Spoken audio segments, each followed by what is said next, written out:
The use of thermal optics in both the military and civilian use has drastically increased in recent years due to the growing availability of these types of optics in the civilian market. Whether you're military, law enforcement, or an armed prepared citizen, the likelihood that you'll encounter these types of optics in the hands of an adversary during an armed conflict have risen drastically. Thermals are amazing pieces of gear that drastically increase an individual's capability in detecting a possible enemy threat. Thermals work by detecting heat in a given environment, thus making warmer objects like human beings stand out amongst their background. Thermal optics generally come in either weapon-mounted optics or handheld devices such as the TM25 that we're going to be talking about today. Thermals are great for detection. They do have their limitations. They generally cannot see through very thick vegetation and are also less effective in achieving positive identification on whether you're looking at a friend or a foe. Thus, in my opinion, a combination of a standard night vision device such as a PVS-14 in addition to a thermal optic is an ideal loadout for night fighting.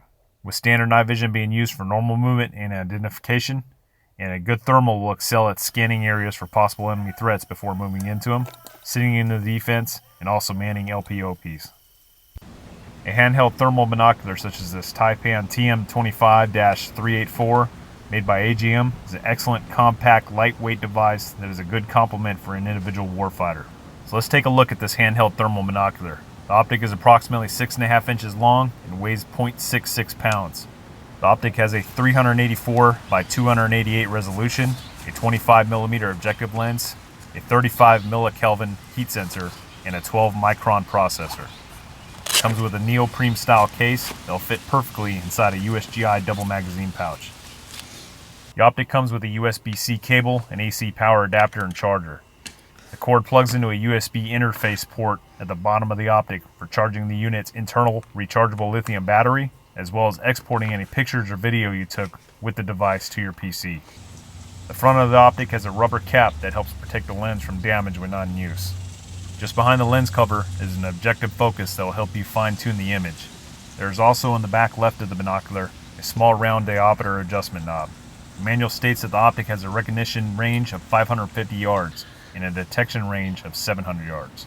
In the rear of the optic, you have a circular rubber eyepiece that will prevent light from escaping, which will help prevent that illuminated ring that forms around your eye when using night optics, which can obviously compromise your position. On the bottom of the optic is a tripod mount if you're wanting to set up the optic in a stationary position. The optic also has a small attachment point for attaching a lanyard. In my opinion, this is a very small but important thing. With an optic like this, you certainly do not want to lose it while moving in the dead of night. Moving to the top of the optic are 4 large buttons, the first of which is the power button. Pressing and holding this button down will power up and down your unit. Additionally, the same button will be used to place the optic in a standby mode, so that you're not burning up the battery when not in use. To use this feature, when the optic's already on, only to press this button once without holding it down to toggle between standby mode and back on. ATM also states that the optic will run for 8 hours plus with continuous runtime. Next is the capture button. This button is used to take pictures and record video on this device. Pressing this button once will take a snapshot of what you're looking at. To record video, you'll simply hold the button down until you see the timer start in the upper left-hand corner of your screen. Next is the mode button.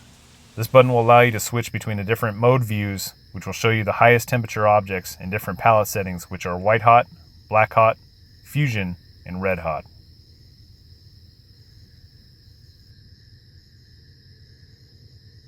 Holding down this button will also bring up your menu. Inside the menu you can do a whole host of things such as adjust the brightness as well as the contrast. The system even has a distance measurement mode that will let you detect the distance between your target and your observation position. There's also a hot tracking mode that allows the device to detect the highest temperature spot in the scene and mark it on your display. The optic also has a Wi-Fi and Bluetooth option as well as a few other features. The last large button is your digital zoom feature. Pressing this button will zoom the optic from 1x to 2 to 4 and finally 8x. Lastly, a subsequent pressing of the button will return you back to 1x. Well, that's this thermal monocular in a nutshell, fellas. If I've had this optic for a few months now, and I've had some good experience with it in the field. I'm looking forward to taking it up with me to the 2021 fall One Shepherd semester to try it out in some practical application during force-on-force training. The benefit to having a small portable thermal like this at the individual or fire team level is just self-evident. I definitely think it's worth saving up to add one of these to your gear. Well, that's it, fellas. I appreciate you guys tuning in and watching. Don't forget to like and subscribe as well as comment. Thanks for watching.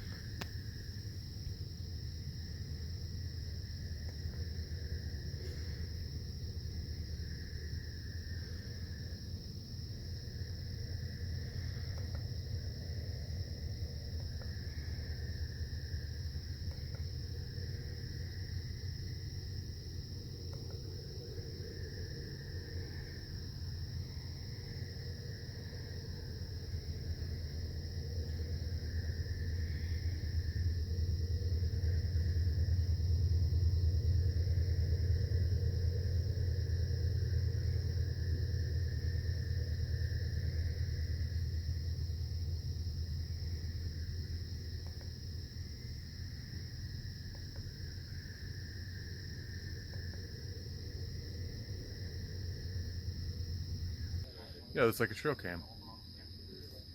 Oh shit, look at that. There's a fucking Yeah, coyote right there. That's the fox, man. I told you, the fox has been around all day.